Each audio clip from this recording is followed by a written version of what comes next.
सभी ने एक एक दुकान खोल के रखी है और सभी समोसा वड़ा पाव बेचने में लगे हैं। हमारा समोसा अच्छा, हमारा वड़ा पाव अच्छा, ठीक है। इसमें पहचाने कैसे कि कौन सा समोसा अच्छा, कौन सा vada pav? Art of delivering knowledge sir, okay, जो ग्रेट। सबके पास नहीं हो पाती है सर। तो जब मैं यहाँ सब्जेक्ट में 180 में से 180 मार्क्स स्कोर किए हैं और AIR 1 इन्होंने बनाया है। सब्जेक्ट में 180 में से 180 मार्क्स स्कोर किए हैं और AIR 1 इन्होंने बनाया है उस सब्जेक्ट में। तो सबसे पहले आशीष को ढेर सारी शुभकामनाएं, इसके लिए बहुत सारी बधाइयां। आशीष, केमिस्ट्री से ही शुरू करेंगे। ऐसा सब्जेक्ट होता है जिसमें पार्ट 2 देखते ही बच्चों को नींद और सब, मतलब कुछ बच्चे परेशान हो जाते हैं कि मतलब क्या हो रहा है, कहाँ बन रहा है, टॉलिन एजेंट कौन है, ये कहाँ से रिएक्शन हो रहा है, कहाँ से हो रहा है, रुक ही नहीं रहा है, सनलाइट आ रही है, कहाँ आ रही है, कैटलिस्ट कौन सा लग रहा है। ऐसे सब्जेक्ट में 180 में से 180 स्कोर करना, किस तरीके की प्रिपरेशन रही आपकी, जरा बताएं हमें। सर प्रिपरेशन जो है, स्टार्टिंग में मैं जब 11th में आया था क्लासेस में, मैं सर के साथ बहुत टाइम से जुड़ा हुआ हूँ। बहुत टाइम से मतलब कितने टाइम से? 11 से ही। अच्छा, मैंने 11 अपना से। फाउंडेशन यहीं से शुरू किया था। ओके, तो स्कूलिंग कहाँ से की थी आपने? स्कूलिंग सर मेरा 12th ज्ञानदीप से हुआ है और 10th Sudarshan English high school से। ओके, कितने परसेंट थे आपके 10th स्टैंडर्ड में? 10th स्टैंडर्ड में 78 थे सर। 78% थे। उसके बाद भी आपने साइंस ले लिया, कॉमर्स लेना चाहिए था। नहीं ऐसा सर। पहले से था कि नहीं जाएंगे डॉक्टर बनेंगे, एकदम जो है खूब पैसे छापेंगे? सर जो 10th तक जिस स्कूल से हम लोग पढ़े थे, हाँ, तो बस पढ़े ही थे, पढ़े और ही थे। कुछ आइडिया नहीं था। अच्छा अच्छा। तो साइंस फैमिली में थे, भैया लोग थे, सब बोले साइंस ले लो, ठीक है आगे चल के उसमें बहुत ज़्यादा स्कोप है, तो ले लिया मैंने साइंस। इन साइंस लेने के बाद पता चला कि ये चीज़ें होती हैं उसमें, तो मैंने मेडिकल फील्ड चूज़ किया उसके लिए। ये क्यों choose medical? Sir medical field में क्या है कि मेरा मैथ जो था वीक था थोड़ा बहुत। अच्छा, मैथ वीक था इसीलिए मेडिकल हाँ। फील्ड में आ गए। ओके, और मैथ स्ट्रांग होता तो इंजीनियर। इंजीनियर बन जाते। मतलब दो में से एक ही बनना है, इंजीनियर या डॉक्टर। दोनों तो एक साथ बन नहीं सकते। तो अब 11 से जो दोनों एक साथ बन नहीं सकते, ये भी बात आपकी सही है। अब 11th में आपने सफर शुरू किया तो NCERT पकड़ी होगी, जैसा कि आपने बताया 10th में खूब पढ़े थे, ठीक है, ऐसा पढ़े कि मतलब पढ़े ही थे। तो उसके बाद NCERT पकड़ी होगी, अब स्टेट बोर्ड के आगे NCERT क्या ही है। तो कैसा अनुभव रहा? फिर वहां से आपने NCERT शुरू की, फिर आपको लगा कि नहीं अब नीट देंगे बढ़िया से जो है, तो वो कैसे मोटिवेशन आया कि नीट देंगे, और आज जो आपका मार्क्स है इसके पीछे की वजह क्या है, कैसे आप यहाँ तक पहुंचे? सर इसके पीछे की वजह है एक तो डिसिप्लिन और कंटिन्यूसली स्ट्रिक्टली बस NCERT को फॉलो करना। मतलब किस तरीके की डिसिप्लिन? डिसिप्लिन रहना, जैसे स्टडी को लेके डिसिप्लिन है। कुछ कुछ बच्चे होते हैं, आज बहुत कॉमन है मोबाइल हर बच्चों के पास। ओके। मैं जब तक अपना नीट क्लियर नहीं हुआ, अभी 15 दिन पहले ही मेरे पेरेंट्स ने मुझे मोबाइल नया? दिया।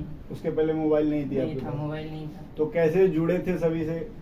सभी से जुड़ना, बस क्लासेस में दोस्त थे, सर थे, और बस 2-3 रिश्तेदार जानने वाले थे, और ज़्यादा इंटरेक्शन नहीं था मेरा। तो सबसे पहली चीज, अगर आपको नीट क्लियर करना है तो इस वीडियो के माध्यम से आप ये समझ सकते हैं कि आज ही अपना मोबाइल फोन कचरे के डब्बे में डाल दे। कचरे के डब्बे में ना डालें, उसको साइड में रख दें, उसको बंद कर दें। और अगर मोबाइल फोन ना खरीदा हो तो मत खरीदे, बहुत जरूरी हो तो ही उसका यूज करें। क्योंकि जिस तरीके से आशीष बता रहे कि कंप्लीट अभी 15 दिन पहले जब रिजल्ट आया इतना बढ़िया, तो पापा ने खुश होके मोबाइल दे दी और इन्होंने ले ली। तो ये एक बहुत ही अच्छी डिसिप्लिन है, क्योंकि बहुत तगड़ा डिस्ट्रैक्शन क्रिएट करता है। हम एक वीडियो देखने जाते हैं और 100 वीडियो देख लेते हैं और हमें पता भी नहीं चलता, इसीलिए शायद आपने मोबाइल नहीं ली। उसके अलावा और क्या डिसिप्लिन में आप कहेंगे, किस तरीके से होनी चाहिए? जैसे आपका स्टडी को लेके डेली रूटीन जो है, डेली एक रूटीन टारगेट है। कितना समय आपने पढ़ा daily? Sir daily on an average बोले तो 7 to 8 आवर्स। 7 to 8 our. कुछ लोग कहते हैं 12 घंटा, 14 घंटा, 16 घंटा, 20 घंटा। तो उनके लिए जैसे कि अब सिलेबस जैसा हो चुका है जेईई नीट जैसे एग्जाम का, वो एकदम NCERT बेस्ड है, लिमिटेड सिलेबस है। लिमिटेड, तो आपको बहुत ज्यादा वास्ट नहीं पढ़ना है, बस वो लिमिटेड सिलेबस को रिवाइज करते रहना है। तो कितना समय लगता है आपके हिसाब से? बायोलॉजी, फिजिक्स, केमिस्ट्री अगर तीनों को पढ़ना है तो इतना समय में हो जाएगा।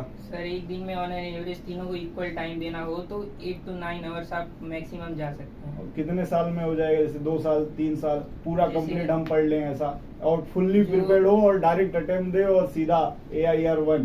तो सर 11-12 के साथ 2 साल तो हैं, क्योंकि जब आपको नॉलेज नहीं रहेगा तो आपको पहले बेस बनाना पड़ेगा, फिर उसके लिए टेस्ट दे के बहुत सारी चीजें सीखनी रहती है। कितना टेस्ट, मतलब जैसे अभी हफ्ते में यूजुअली एक टेस्ट होता है, तो एक से ज्यादा 2-4 ऐसा इस तरीके जैसे से? 11-12 में है आप तो हफ्ते में एक टेस्ट बहुत सही है, सही है। क्योंकि पढ़ना भी रहता है, उसमें आपको टेस्ट की जो गलतियां होंगी उसको देखना भी रहता है और मिनिमाइज भी करना रहता है, तो जो ज्यादा जितना टाइम मिलेगा तो उतना अच्छा हो सकता है वो।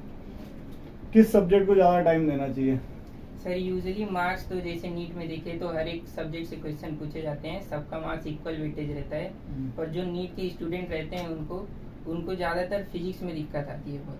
बायो और केमिस्ट्री सब कर लेते हैं, जो कि आसान नहीं है फिर भी, पर फिजिक्स में ज़्यादा दिक्कत आती है। क्यों तो आती है?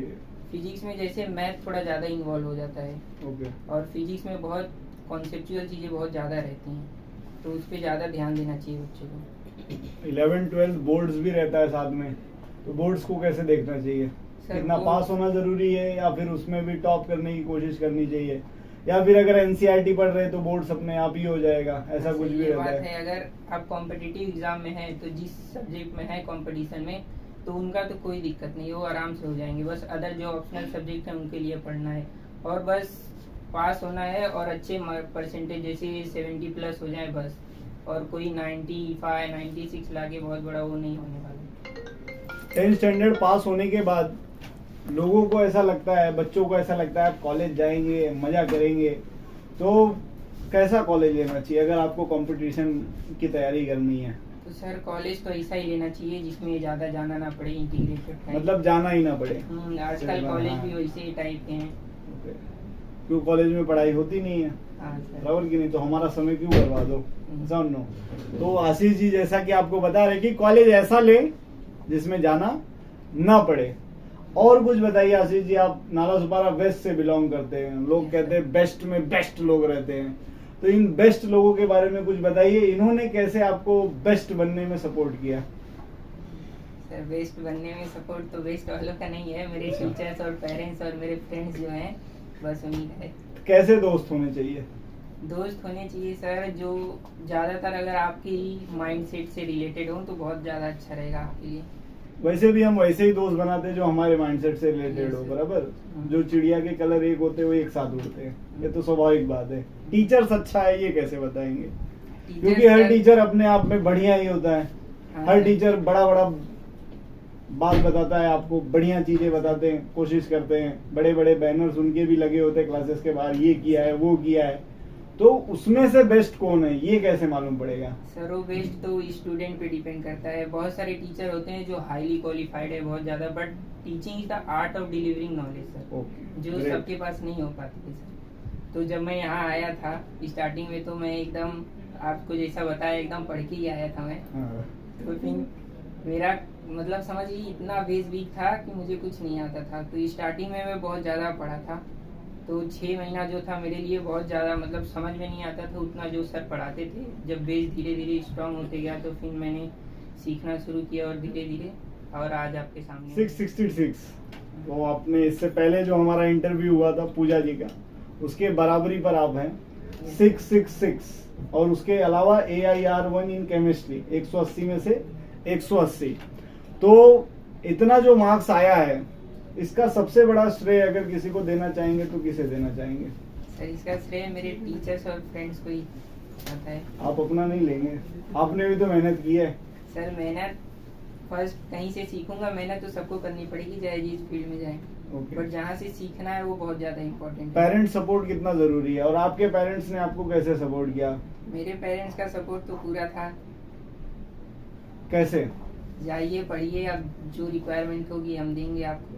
आपका उसके काम है बावजूद भी पढ़ना जैसे बस। एक वो होता है कि हाँ भाई अभी फर्स्ट अटेम्प्ट में नहीं निकला, दूसरे अटेम्प्ट में निकलेगा या नहीं, ऐसा कोई प्रेशर था? नहीं ऐसा तो कोई प्रेशर नहीं कोई था। प्रेशर नहीं था। प्रेशर देना चाहिए या नहीं देना चाहिए? प्रेशर तो बिल्कुल नहीं देना चाहिए, भले ही आपका 5th 6th अटेम्प्ट हो, मैक्सिमम 3 अटेम्प्ट तक ट्राई करना चाहिए मेरा माने तो, पर प्रेशर नहीं देना चाहिए। जरूरी नहीं है कि आपका बच्चा पैदा ही इसी फील्ड के लिए हुआ है, किसी भी फील्ड में और जा सकता है, कहीं भी बेस्ट कर सकता है। और मान लीजिए डॉक्टर नहीं होता तो? डॉक्टर नहीं होता तो सर और भी बहुत चीजें हैं दुनिया में। और भी बहुत चीजें हैं। जैसे आपने प्रिपरेशन किया, टाइम टेबल की अगर बात करें, ठीक है, तो किस तरीके का नॉर्मल टाइम टेबल आपका होता था?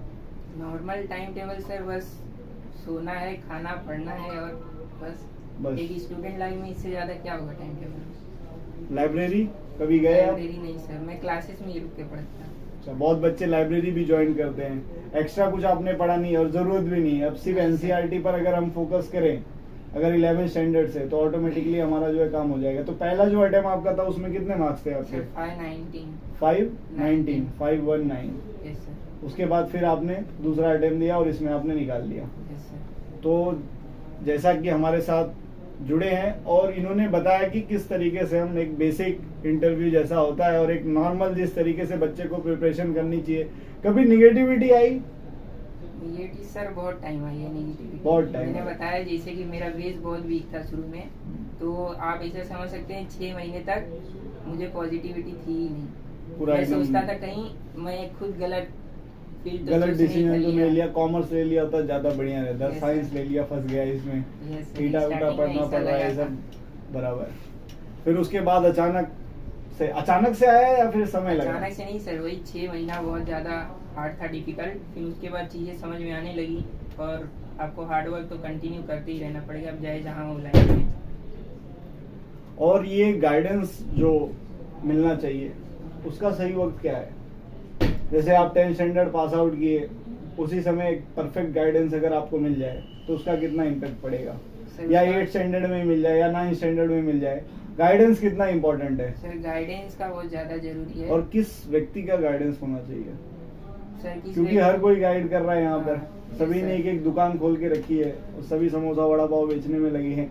हमारा समोसा अच्छा, हमारा वड़ा पाव अच्छा, ठीक है। इसमें पहचाने कैसे कौन सा समोसा अच्छा, कौन सा वड़ा पाव अच्छा? किससे गाइडेंस लेने जाए? सर मैं तो बोलूंगा उसी से गाइडेंस लीजिए जो इस फील्ड को फेस कर चुका है और उससे रिलेटेड जो प्रॉब्लम्स आने वाली है उसे देख के उस समय से निकल चुका है, तो वो आपको अच्छे से गाइड कर सकता है। वो अच्छे से गाइड कर सकता है। कि कभी ऐसा भी होता है कि हम किसी व्यक्ति के पास जाते हैं, अब वो आपको वही बताएगा और शायद आप उस लिए ना बने हो, तो इसलिए ना बने हो तो आप क्या चूज किए हो, बनना हम किस लिए बने हैं वो मैटर नहीं करता, बन के नहीं आए हम, बनने वाले हैं। बनने वाले हैं। तो जिस हिसाब से हमें अगर बचपन से डाला जाए तो उस फॉर्म में चेंज हो सकते हैं, उस फॉर्म में चेंज हो सकते हैं। हम्म।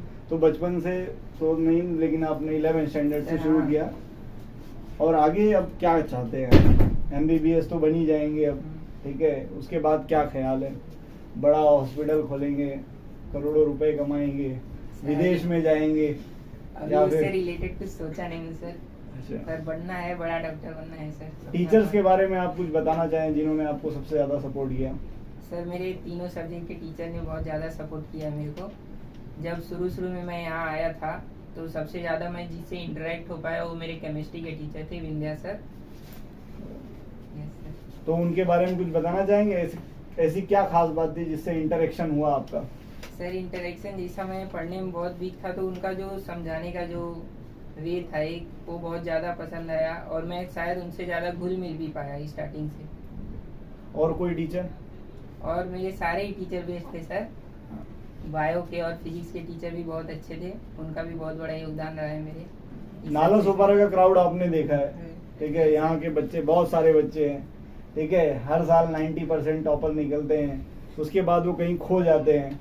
ऐसे बच्चे जो 70-80 लेकर आते हैं, वो बच्चे कहीं ना कहीं आगे जाकर बढ़िया करते हुए दिखते हैं। तो 90 वालों को क्या हो जाता है और उन 70 और 80 वालों को क्या हो जाता है कि वो बहुत आगे बढ़िया निकल जाते हैं? सर वो एक बेसिक कैरेक्टर स्किल डेवलपमेंट होता है जो 70-80% बच्चे ला रहे हैं और 90 के कंपेयर में आप सीधा देख के बता सकते हैं कि 90 वाला बहुत ज़्यादा पढ़ रहा है, पर वो सिर्फ पढ़ रहा है, और 70-80 वाला जो है वो पढ़ने की सिवाय और भी एक्स्ट्रा एक्टिविटी में चले जाते हैं। तो एक्स्ट्रा एक्टिविटी जरूरी है, बहुत जरूरी है सर। कैरेक्टर आपने क्या क्या किया एक्स्ट्रा एक्टिविटी की बात करें? 10th तक तो हम स्कूल जाते थे, हाँ। स्कूल से आने के बाद दोपहर में 2 बजे जाए, जितनी धूप हो क्रिकेट खेलने चले जाते थे। अच्छा, शाम को 7 बजे वापस क्लासेस रहता था। और 11th-12th में? 11th-12th में तो सर बहुत कम हो गया था, बस फोकस करना था नीट पे बस। नीट पर फोकस करना था, मतलब सब कुछ आपने छोड़ दिया था। तो एक सर। बात और हम सीख सकते हैं कि आपको छोड़ना पड़ेगा, बिना कुछ छोड़े आप कुछ और पा नहीं सकते। और यही चीज हम लैक करते हैं, हम कोशिश करते हैं कि सब कुछ मिल जाए, हम पुष्पा मूवी भी देख लें, हम जुहू चौपाटी भी घूम लें, हम बैंड स्टैंड पर किसी को साथ में ले जाकर बैठ भी लें, 2 कप चाय भी पी लें, 1 स्ट्रॉ के साथ नारियल पानी भी पी लें, और उसके बाद हम अच्छा डॉक्टर भी बन जाए, इंजीनियर भी बन जाए।